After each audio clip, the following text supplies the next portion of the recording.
ஜெய் ஸ்ரீராம். இது ராமனின் கதையான ராமாயணம். வாங்க கதைக்குள்ள பயணிக்கலாம்.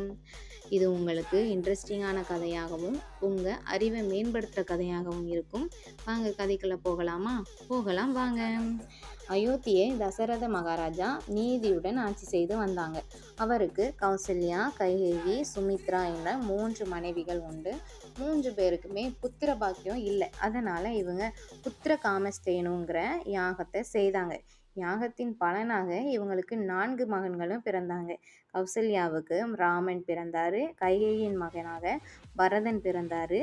சுமித்ரையின் மகனாக லக்ஷ்மணனும் சத்ருகனும் என்கிற 4 மகன்கள் பிறந்தாங்க. 4 பேருமே அண்ணன் தம்பியா ரொம்ப ஒற்றுமையாகவும் இருப்பாங்க. ராமன் திருமாலின் அவதாரமாக தர்மத்தை நிலைநாட்டுறதுக்காக இங்கே பிறந்தாரு இந்த பூமியில. இதுக்கப்புறம் ராமன் என்னென்ன செய்தாங்கன்ட்டு நெக்ஸ்ட் பார்ட்ல பார்க்கலாம். ஓகே, பாய்.